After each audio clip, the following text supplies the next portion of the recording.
E para analisar os últimos momentos do conflito, eu converso agora com Vladimir Feijó, analista internacional, doutor em Direito Internacional e professor da Uniarnaldo. Feijó, boa tarde, obrigado por estar com a gente nesse feriado aqui no Conexão Record News. Como é que você analisa esses últimos acontecimentos no conflito entre Israel e Irã? Ei, Jonathan, boa tarde, uma satisfação estar contigo nesse momento que é histórico e muito preocupante.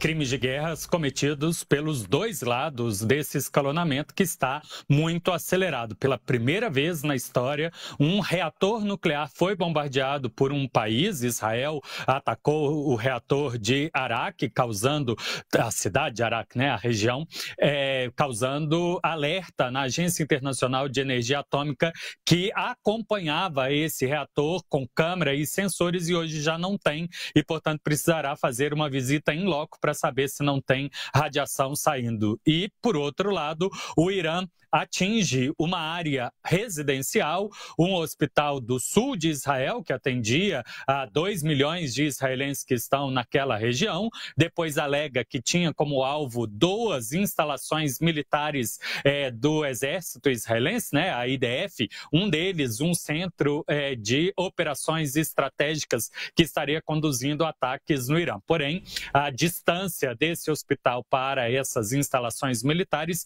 é de 1,5 km ou 900 metros. Ou o alvo foi direcionado, o que é um crime, né? Crime de guerra, atacar instalações militares, ou foi o mau funcionamento desse equipamento sem precisão cirúrgica. Só para complementar, o porta-voz do Exército de Israel omite a informação de que o esvaziamento desse hospital foi determinado já no dia 13, já que essa cidade, né, Beersheba, ela é um centro militar importante de Israel e já estava sob suspeita de ter muitos ataques. Então, 200 pacientes já tinham saído desse hospital e os poucos que ali estavam, né, os que realizaram cirurgias emergenciais, é que foram para o subsolo na madrugada de ontem e, portanto, evitou um desastre ainda maior. Feijó, as agências de notícias internacionais começam a repercutir uma fala dita há pouco pelo primeiro-ministro Benjamin Netanyahu sobre o seguinte, né? De que toda a ajuda é bem-vinda neste momento de guerra contra o Irã. Quando o primeiro-ministro faz essa declaração, né?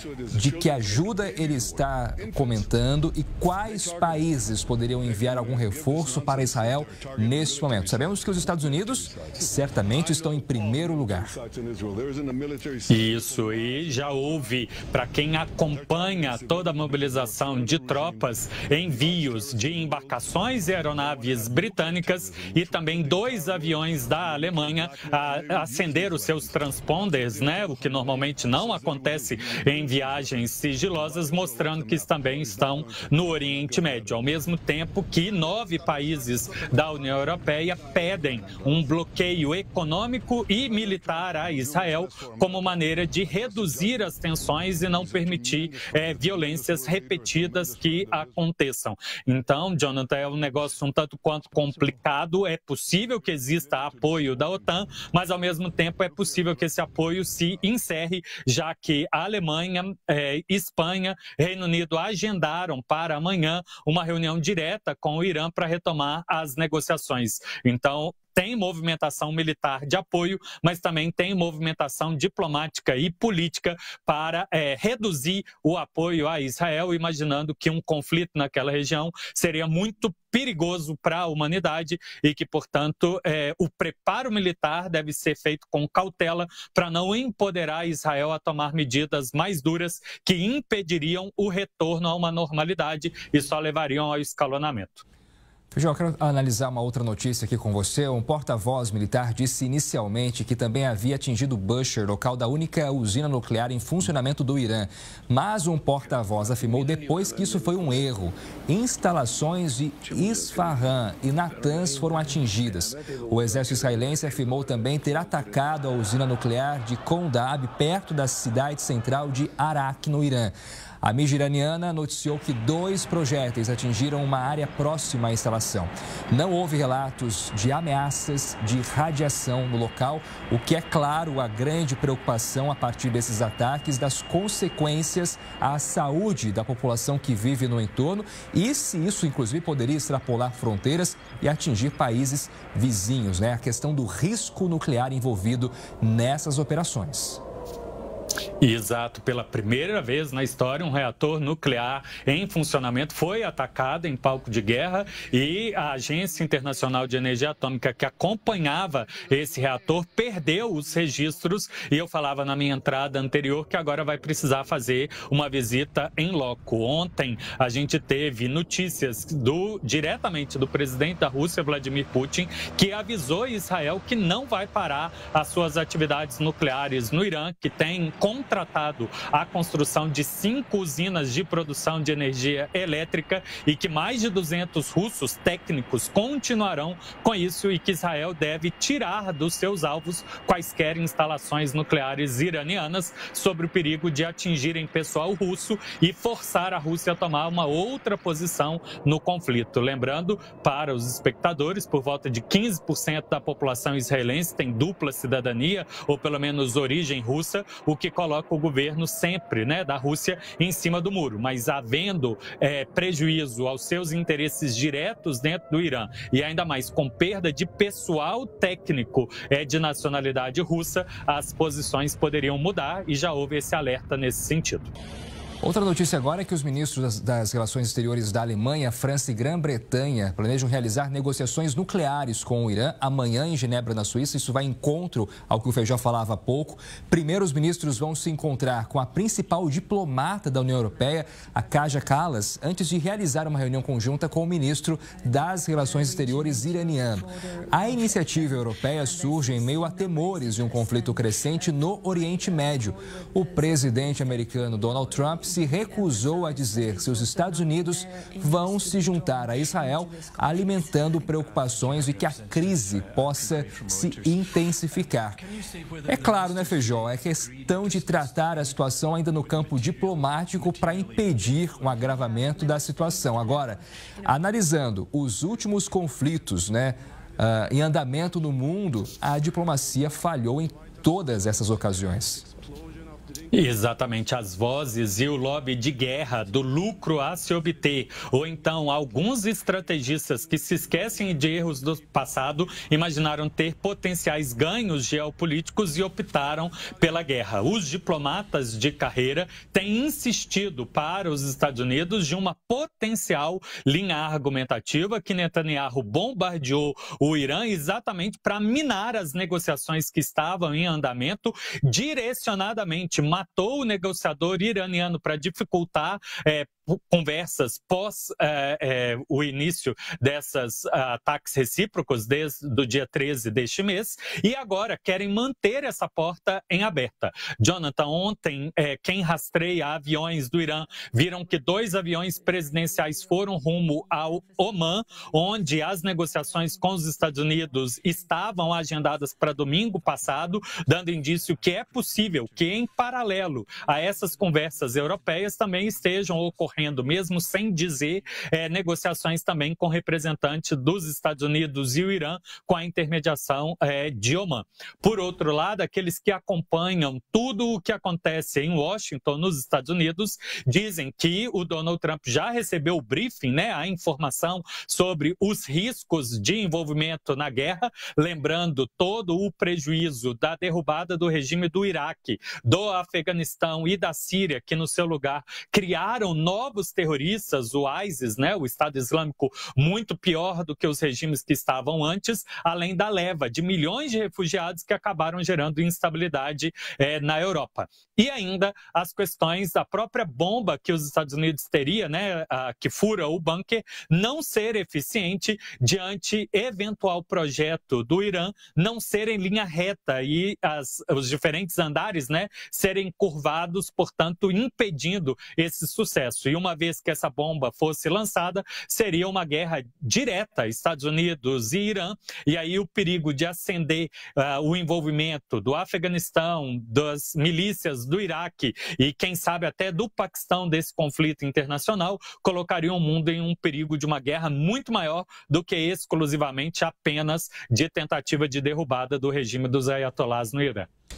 Notícia que chega agora da mídia iraniana é de que a defesa aérea do país, neste momento, tenta combater alvos sobre o território iraniano, principalmente alvos que atingem, neste momento, o espaço aéreo da capital Teherã. Ou seja, a indicação de que ataques por parte de Israel acontecem, neste momento, na capital iraniana. Agora, Feijó, é importante dizer para quem nos acompanha nesse feriado sobre o seguinte: Irã está lutando sozinho nessa guerra ou tem apoio de outros países? Formalmente sozinho. Na mesma fala do Vladimir Putin que eu comentei de ontem, ele em entrevista coletiva diz que ofertou ajuda direta ao Irã e o Irã recusou porque teria considerado que está dentro do seu plano e o seu planejamento, que não precisa ajuda agora. Porém, Jonathan, a ajuda indireta com acesso à informação de satélites, o serviço de espionagem, eu imagino que quase todos os analistas têm convicção de que o Irã segue recebendo apoio tanto da Rússia quanto da China. Em caso de envolvimento direto dos Estados Unidos, e apenas direto e não esse de apoio logístico, vender armas, o Irã receberia apoio direto do Talibã do Afeganistão e, como eu comentei agora há pouco, provavelmente também do Paquistão, aumentando esse conflito para um número muito maior de países, porque se esses se envolverem, aí forçaria a Índia a se posicionar, a Arábia Saudita a se posicionar, gerando um perigo de efeito dominó ainda maior. É importante a gente analisar isso, né? Qual seria a reação do Irã com a entrada de um personagem que são os Estados Unidos, que a gente sabe que tem um poderio militar bastante amplo e que facilmente conseguiria prejudicar o Irã neste confronto contra Israel. E é importante também a gente analisar o seguinte aspecto, né, Feijó? Encontro do que você falava, de a partir da entrada efetiva dos Estados Unidos, da entrada de outros países que aí fortaleceriam o Irã nesse conflito. Esse é o grande temor, né? De ampliar ainda mais essa guerra para além dos dois países diretamente envolvidos neste momento. Assim como o Paquistão fez sobre Gaza, dizendo que se houvesse envolvimento direto dos Estados Unidos, que entregaria as suas bombas atômicas para qualquer um, resistir a essa força global contra um país pequeno, o perigo real seria não do Irã desenvolver a bomba, mas receber a bomba diretamente desse aliado que se incorporaria. Tanto o Irã quanto os países do entorno imaginam que o risco do envolvimento dos Estados Unidos só não é maior por 3 elementos, Jonathan. Primeiro e maior de todos é a opinião pública americana totalmente contrária ao envolvimento direto dos Estados Unidos. O apoio vendendo armas para Israel tem por volta de metade da população americana, mas a utilização das suas forças armadas diretamente para atacar o Irã tem rejeição de 70%, pelo menos da pesquisa de opinião mais recente. O segundo elemento é a própria dificuldade que o Donald Trump tem de vender guerras. Ele que deseja há muito tempo ser visto como um pacificador, de encerrar conflitos, teria muita dificuldade de apoiar uma guerra direta, a não ser que ele tivesse certeza que o ataque seria cirúrgico, acabaria apenas com um único ato. E o terceiro elemento é a própria pressão da comunidade internacional global, América do Sul, América do Norte, isso envolve Canadá, México, Europa, Ásia, todos preocupados em dificuldades econômicas do que poderia levar um conflito em larga escala no Oriente Médio para já tão dificultada situação de desemprego, inflação, juros altos, que todos os governos têm trabalhado para reverter a crise. Eu quero agora convidar quem está nos assistindo e, com a sua ajuda, Feijó, a gente tentar visualizar essa situação em um gráfico. Analisando os últimos 7 dias, desde o início dos ataques, a gente tem tido uma escalada da tensão ou, do seu ponto de vista, um esfriamento em relação aos ataques por parte dos dois países? Bem, em número de mísseis lançados por Israel e do Irã, eles estão diminuindo. 2 motivos. Ou porque os lançadores de mísseis foram neutralizados, destruídos, ou a opção por mísseis de maior tecnologia tem feito os países optarem por essas bombas. E hoje, ambos os lados reconheceram as chamadas armas de desfragmentação. Um só míssil carrega em si 20 mísseis. Ou seja, ao lançar 5, você estaria lançando o equivalente ao que no primeiro dia foram 100 mísseis separados. Portanto, é um número um tanto quanto difícil de comparar. O segundo elemento a se considerar é que o número de vítimas reduziu. Por mais que ainda seja extremamente desumano qualquer perda nesse tipo de situação, ainda assim há um número menor. Porém, Jonathan, a ideia do escalonamento com a retórica e o discurso cada vez mais dizendo de eliminar lideranças e que o objetivo não é um programa específico ou uma instalação militar específica, e sim a derrubada de todo um governo do outro país, tanto Israel fala disso sobre o Irã, quanto o Irã começou a falar de Israel, abre caminho para a gente imaginar que eles estão se preparando para uma guerra de longo prazo. E isso significa um escalonamento que talvez justifique, inclusive, a economia de armas agora, caso elas precisam ser utilizadas para uma guerra ainda mais densa nos próximos dias. Já a gente vai seguir para falar de um outro conflito em andamento do mundo, que é a questão que envolve Rússia e Ucrânia. Mas antes disso, ainda sobre a situação no Oriente Médio, Feijó, eu queria trazer com você sobre o papel do Bloco Europeu. Há pouco a gente falou sobre a questão de uma tentativa diplomática de resolver a situação. A gente pode imaginar na prática o envolvimento de algum país da Europa em realmente enviar soldados ou enviar armas para o Oriente Médio para ajudar, imaginamos que principalmente Israel nesse conflito, uma vez analisando que a participação da Europa, quando sua vizinha ali, a Ucrânia, precisou de ajuda, não foi tão grande assim. Isso, os dois países que, além dos Estados Unidos, estariam dispostos, por questões de política interna e internacional, a se envolver, são o Reino Unido, que tem bases militares na região e tem interesse de manter a estabilidade sobre elas e, portanto, se envolveria por esse jogo de política internacional, e o governo da Alemanha, que considera que é uma reparação histórica sustentar Israel a todo e qualquer custo, mesmo recebendo crítica da população sobre 2 pesos, 2 medidas, do respeito e a obrigação para com o direito internacional. Tanto o primeiro-ministro quanto o ministro de Relações Exteriores reforçaram. Envolve Israel, direito internacional fica de lado, porque nós temos uma obrigação de apoiá-los, independente de suspeitas de abusos do lado israelense. Então, seriam apenas esses 2 países. A França tem criticado muito essa circunstância. A Espanha, que entrou na guerra do Iraque lá em 2003, já deu indícios que pretende, inclusive, processar na Corte Internacional o Estado de Israel por atrocidades cometidas em Gaza e, portanto, não teria espaço agora para apoiar num conflito do Irã, já que o que acontece em Gaza segue em andamento e até com notícias de escalonamento no número de violências. Hoje, 1 ano atrás, foi a primeira vez que pessoas buscando ajuda de alimentos sofreram o tal massacre da farinha. Foram 112 mortos. Porém, nos 3 últimos dias já se somaram 200 pessoas metralhadas ao procurar alimento, e o que é também um crime de guerra. Muito bem, a gente vai acompanhar agora imagens ao vivo de Tel Aviv. Já é noite por lá, agora são 8h20 e é claro que ao longo do dia a gente vai seguir acompanhando as notícias que chegam do Oriente Médio, o conflito direto entre Israel e o Irã. Mas o Feijó continua com a gente agora porque vamos falar de outra guerra. O presidente da Rússia, Vladimir Putin, declarou que está disposto a se encontrar com o rival ucraniano Volodymyr Zelensky para negociar a paz entre os 2 países. A declaração foi feita em uma entrevista coletiva em São Petersburgo. Apesar de afirmar que está pronto para a conversa, o presidente russo acredita que ela deva acontecer apenas na última etapa das negociações.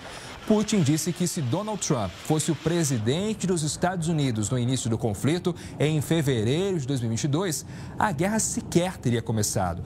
Sobre o conflito no Oriente Médio, Putin disse que não forneceu armas ao Irã. Dá para acreditar nessa fala de Putin, Feijó, de fato, numa esperança da parte dele de encerrar esse conflito com a Ucrânia? Ele segue com essa retórica que o interesse nunca foi a guerra e que estaria disposto, porém, com as suas exigências, da Ucrânia se afirmar eternamente neutra, a Ucrânia desbandar, ou seja, tirar toda a autorização para o batalhão Azov e polícias regionais que têm discurso e adoração a uma liderança sendo anti-russa como qualquer critério para a negociação de paz. Por outro lado, todas as conversas e agendas, eventualmente reagendadas, dão indícios que a Rússia tem convicção que o seu plano vai, pouco a pouco, minando a capacidade da Ucrânia de seguir lutando e que seria o momento agora de aproveitar não só para anexar as 4 províncias que reclamou no início, 3 anos atrás, mas, quem sabe, outras 3 províncias estratégicas. E ontem, o presidente da Ucrânia já deu indício que teme muito que o conflito volte a atacar Odessa, porque se houver essa expansão para o conflito ao sul, o que sobraria da Ucrânia seria um país sem acesso ao mar e com muita dificuldade de participar do comércio internacional. Portanto, a Rússia pode estar exatamente usando esse discurso que quer negociar para a paz para seguir construindo circunstância no campo de batalha que vai dar a ela a chance de exigir não só as 4 províncias, mas 3 províncias a mais como critério de encerrar o conflito. E ao mesmo tempo em que diz estar disposto a encerrar o conflito, Vladimir Putin alertou a Alemanha que Moscou a consideraria diretamente envolvida na guerra na Ucrânia se Berlim fornecesse mísseis de cruzeiro Taurus a Kiev. O líder russo afirmou que está pronto para conversar com o chanceler Friedrich Merz. O ministro da Defesa alemão, Boris Pistorius, disse no início do mês que a Alemanha não está considerando entregar mísseis de cruzeiro à Ucrânia, apesar dos repetidos pedidos de Kiev. Segundo Putin, para disparar mísseis Taurus, a Ucrânia precisaria de inteligência de satélite ocidental e de oficiais alemães para cuidar da seleção de alvos. Putin acrescentou que mesmo que a Alemanha fornecesse os mísseis, isso não teria impacto no curso final da guerra, acrescentando que as tropas russas avançam em todas as direções. É uma fala um pouco contraditória, né, Feijó? Se eu não estou preocupado com o que um país possa ajudar a Ucrânia, nem deveria começar fazendo esse tipo de comentário. Em parte é uma intimidação que busca impor à Alemanha um custo político de fazer esse tipo de ajuda à Ucrânia, porque entraria na lista de alvos da Rússia. Então, a fala não se restringiu exclusivamente ao apoio logístico e de pessoal para selecionar alvos dentro da Rússia ou também lançar esses mísseis. O que o Vladimir Putin disse é que todos esses mísseis seriam destruídos. Não só os que já estão na Ucrânia, os que estão estocados em outros países ou os locais onde esses mísseis são produzidos. E, infelizmente, para o lado alemão, eles são produzidos nas 2 principais cidades industriais da Alemanha e bem próximo à região extremamente povoada, né? O parque industrial é também próximo a uma região urbana. Portanto, ele instiga com essa fala o povo alemão a pressionar o governo para dizer que esse tipo de armamento não deveria ser entregue à Ucrânia. Vladimir Feijó, ficamos bastante tempo aqui analisando as principais notícias que envolvem os atuais conflitos no mundo. Obrigado mais uma vez por estar conosco nesse feriado. Aproveita a folga por aí, viu? Até breve. Obrigado, Jonathan. Abraço. Bom resto de dia. Obrigado.